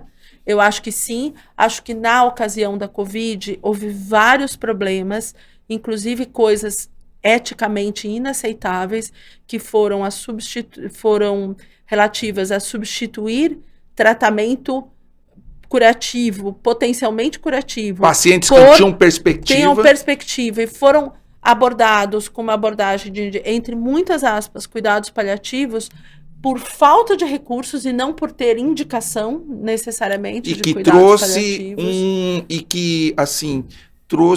Que banalizou a palavra cuidados paliativos. Exatamente, mais que banalizou, eu diria até distorceu. Então, a gente tem, já houve mais de vários episódios em que a sociedade perdeu a oportunidade de discutir isso de uma forma séria, amadurecida, e não aconteceu. Então, acho que a gente precisa pontuar muito bem algumas coisas. Né? O que é o cuidado paliativo? Ele advoga o que é chamado de ortotanásia. O que é isso? É a morte no tempo certo, com dignidade e sem sofrimento físico. Ou seja, é fazer todos os tratamentos possíveis, todos os cuidados possíveis, sem abandono. O Edson falou muito bem sobre isso. Aceitando a morte como um fato natural da vida e sem abreviar a vida e, ao mesmo tempo, sem postergar a morte. Ou seja, ortotanásia, que é algo que conversa, um conceito bioético que conversa muito com a filosofia de cuidados paliativos, que é a morte no tempo certo de uma forma digna, né? Isso é uma coisa que é o que eu defendo e o que eu e a minha equipe, tantos paliativistas no Brasil, lutam para fazer, dando às pessoas o melhor cuidado possível para que elas tenham a morte mais digna e natural possível dentro da trajetória esperada para a sua doença. E quando a pessoa tem uma perspectiva de tratamento e de cura, ok, prolongar a vida desde que não seja às custas de um sofrimento absurdo, para ter uma vida sem qualidade.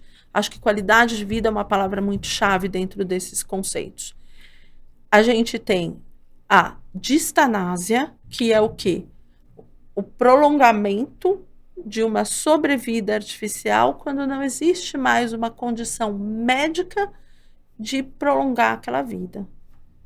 É algo totalmente diferente. E o que é muito discutido, né? A eutanásia, que é abreviar a vida de um paciente que já tem uma doença que sabidamente é fatal, a pedido deste paciente para aliviar o seu sofrimento. A eutanásia, ela é crime no Brasil e não existe sequer esse tipo penal, eutanásia. Né? Quando há uma motivação compassiva... Você não pode interromper um tratamento isso, que vá... O tipo penal é homicídio. Então, a gente precisa ter muito claro que não cabe e nós não podemos, tanto pelo ponto de vista ético quanto pelo ponto de vista jurídico, abreviar intencionalmente a vida de uma pessoa, ainda que a pedido desta. O que a gente pode fazer é a ortotanásia, ou seja, permitir a morte no seu devido tempo sem um prolongamento artificial que não tem mais indicação técnica devido ao prognóstico esperado para aquela doença. Tipo, um paciente, ele sobreviveria mais tempo com um tubo na boca ligado a um respirador e você não vai colocar o tubo na boca dessa pessoa e ligar no respirador porque não tem mais perspectiva para essa pessoa. Exatamente. Isso é uma ortotanásia. Exatamente, diante de uma perspectiva de irreversibilidade. Que é diferente da eutanásia. Ele está lá com um tubo, eu desligar o respirador. É abreviar a vida daquela pessoa de alguma forma, sem a possibilidade de... E muitas vezes, mesmo que seja a pedido da pessoa. Então, são conceitos muito diferentes e as pessoas confundem. Muita gente, quando escuta a palavra cuidado paliativo, pensa em eutanásia. E é completamente diferente. Ortotanásia, que legalmente você tem suporte para fazer isso. A prática dos cuidados paliativos, ela é totalmente respaldada por preceitos éticos e legais. Então, qualquer discussão, né, qualquer atitude que vise abreviar a vida numa condição de potencial reversibilidade, fora dessas condições que eu falei, ela não é aceitável. Isso é diferente de não promover a distanásia. Tá. Né? E morte assistida? Então, a morte assistida, qual é a diferença da morte assistida com a eutanásia? Na morte assistida, o ato que vai levar à morte é feito pela pessoa. E na eutanásia, o ato é feito pelo médico. Entendi. Então, são mais de 10 estados norte-americanos, por exemplo, em que a morte assistida é permitida. Essa pessoa, ela se inscreve num programa para isso, ela é avaliada de uma forma extremamente rigorosa. Muitas pessoas que fazem esse pleito, elas não são consideradas aptas para o programa, e aí elas recebem um comprimido que tem uma droga letal, numa dose letal, e que elas põem no bolso, levam para casa e elas vão tomar na hora que elas quiserem.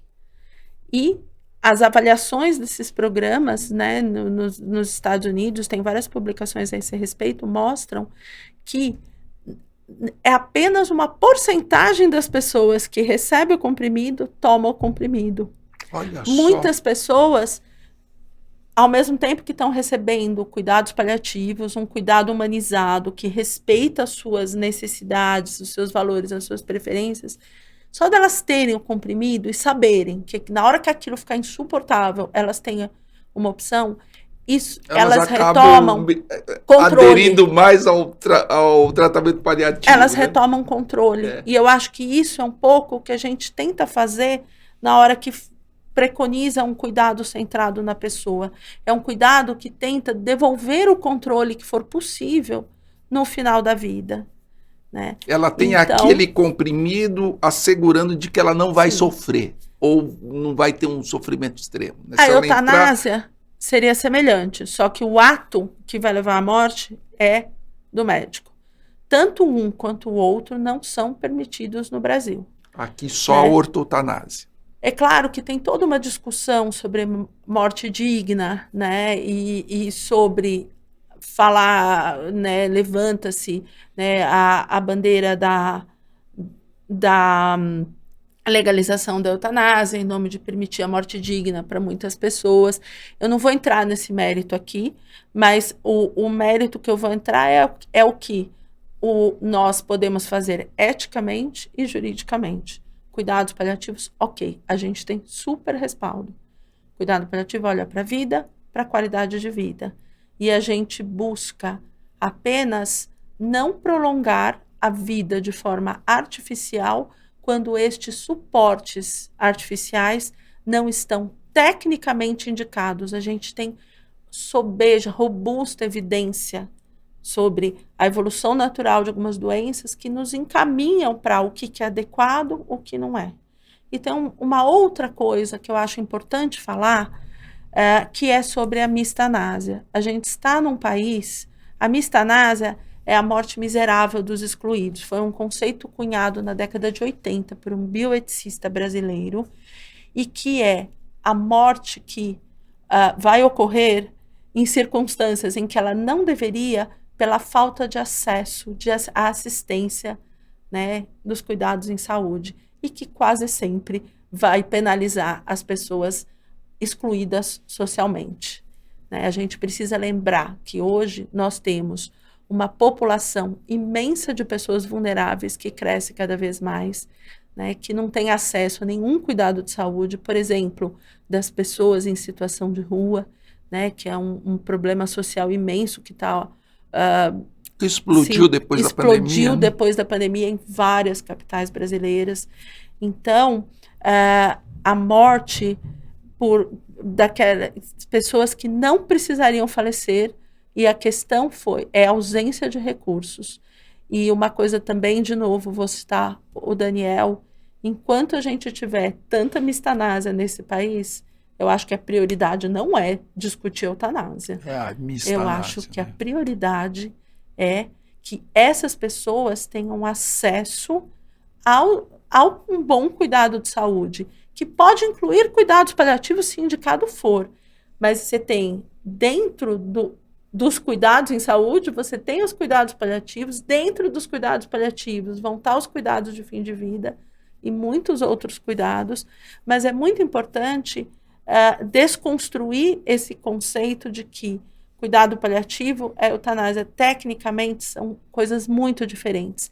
E mesmo quando nós, após discussões, sempre em decisões multidisciplinares, né, em alguns fóruns, nós optamos, por exemplo, por retirar um suporte artificial de um paciente, num momento que a gente considera que aquele suporte não é mais tecnicamente adequado. Isso é uma prática totalmente ética e absolutamente distante de você provocar eutanásia, a morte de uma pessoa, né? Ou seja, antecipar o momento da morte, abreviar o momento da vida. E é importante deixar claro que não oferecer tratamentos que não têm indicação técnica não é a mesma coisa do que abreviar a vida. É totalmente diferente, tá? Então, qual é o porto seguro para essas discussões? É aquilo que tem evidência científica. Não é uma questão de opinião, não é uma questão de valor. Quando o médico vai lá e desliga um aparelho sem uma discussão prévia, ainda que seja de um doente terminal, aquilo não é uma atitude governada por técnica, é uma atitude governada por um valor. Os valores que devem predominar são os dos pacientes. O valor principal que a equipe de saúde tem que ter é o da excelência técnica, é o do compromisso com a melhor prática médica baseada nas melhores evidências disponíveis. Esse é o nosso porto seguro. A gente vai fazer ou deixar de fazer as coisas que estão respaldadas pela ciência. E é claro que esse cuidado é totalmente individualizado. A ciência não tem respostas cartesianas para tudo. Não sei se um dia terá. E o exercício que o paliativista faz no processo de tomada de decisão constantemente é aplicar as melhores evidências disponíveis obtidas em populações ao aos valores, preferências, desejos e a biografia daquela pessoa em E particular. isso gerenciado pela lei, né? Até onde você pode fazer até... Gerenciado Agora, pelo pela que lei. você falou, aqui no Brasil se morre mal, então, né? Infelizmente, sim, e não sou eu que estou dizendo isso. A revista The Economist já fez 2 vezes, né, uma pesquisa sobre qualidade de morte ao redor de todo o mundo, né, e infelizmente o Brasil ficou muito mal colocado nessas pesquisas. E nesse exato momento não me lembro a data, né, das 2 edições, mas o Brasil sempre teve uma colocação pífia, inclusive em relação a seus pares. É claro que a qualidade de morte no Brasil não vai ser igual ao que tem na Noruega, no Reino Unido, no primeiro mundo, mas comparado com países como Panamá, Argentina, Uruguai, né, com os nossos pares mesmo, e até alguns países africanos, ou seja, mesmo comparado com países com o mesmo nível de desenvolvimento, infelizmente, esses estudos, né, da revista The Economist mostram que a gente ainda tem muito a melhorar em termos de qualidade de morte no Brasil. E voltando, por que você acha que é uma barreira esse tipo de discussão aqui no Brasil? Entre a religião, entre o jeito do latino ser... Por que isso é uma barreira para a gente? Eu acho que é muito cultural. Tem estudos, por exemplo, dentro da Europa, dentro da própria Europa, que alguns tópicos são vistos de uma forma muito diferente nos países anglo-saxões e nos países latinos. Então, acho que é uma herança cultural, acho que tem um viés religioso muito importante. E acho que é a maneira do nosso povo lidar com isso. E eu não acho que a gente tem que lidar com isso como os ingleses ou os norte-americanos fazem, né? A gente tem que criar o nosso jeito. O nosso caminho. O nosso caminho. O que é importante é, se a gente não falar sobre a morte de uma forma honesta, madura, transparente e assertiva, a gente não vai conseguir ajudar a que as pessoas morram com menos sofrimento no Brasil. Porque não adianta fugir disso. Não adianta fingir que não existe, né? Isso é muito importante. Bom, a gente já está falando quase 2 horas aqui. Eu acho que rendeu bem. O aspecto da morte, muitas vezes a gente tem, da terminalidade, a gente tem medo de falar, mas é necessário ser discutido. E, acima de tudo, entender que a medicina paliativa não é só para os pacientes terminais. A medicina paliativa ela veio para dar suporte ao sofrimento, reduzir o sofrimento. Queria que você olhasse para aquela câmera ali e falasse em 5 minutinhos, desse uma amarrada de tudo que você falou para a gente, para o nosso ouvinte entender melhor o que é a paliação. Bom, missão difícil Não, mas a gente escrevia artigo, a gente tinha que reduzir tudo, né, em um parágrafo. Eu acho que o principal é desconstruir os conceitos equivocados sobre cuidados paliativos, é entender que cuidado paliativo não é só para quem está morrendo, embora possa ajudar muito nesse momento. Cuidado paliativo deveria ser aprendido, pelo menos em termos das suas competências básicas, por todos os profissionais de saúde, porque as habilidades que estão contidas no cuidado paliativo realmente auxiliam a que as pessoas tenham melhores informações, melhor comunicação, sejam atendidas de forma mais empática, tenham seus sintomas melhor controlados e a sua família melhor apoiada e permitem que se tomem melhores decisões no sentido de serem decisões que estão melhor alinhadas com os desejos, as preferências e a biografia de cada pessoa. Acho que os cuidados paliativos, eles podem ser úteis em várias fases da trajetória do adoecimento e não apenas na fase da terminalidade. E o que a gente busca é cuidado, qualidade de vida e um cuidado centrado na pessoa. garantir que os cuidados que a pessoa receba em qualquer fase da sua doença sejam consistentes com a sua biografia, com os seus desejos. É claro que eu acredito no que eu faço, acho que pode ajudar muitas pessoas em fases difíceis do adoecimento e pode ser o cuidado paliativo, esse acompanhamento já é disponível em muitos hospitais e ele pode ser pedido para a família, nem que seja para conversar com uma equipe e entender como poderia, como o cuidado paliativo pode ajudar naquele caso em particular. Ana, muito importante o que você falou. Todo paciente tem uma biografia, essa biografia deve ser respeitada no tratamento e na terminalidade, isso é fundamental. Exatamente. Né? Todo mundo tem a sua história e a história tem que ser respeitada. Muito obrigado pela sua presença, eu acho que Obrigada. Esse podcast é um podcast que eu e o Edson a gente queria fazer há muito tempo. É verdade. É uma coisa, você foi uma das primeiras convidadas que eu acho que é um assunto muito importante, extremamente mal discutido aqui no Brasil, com várias barreiras de preconceito. E eu espero que você tenha gostado desse episódio. O nosso objetivo é levar o conhecimento de ponta para você e desmistificar a medicina. Médicos Hands-on, ligando a medicina de ponta com você.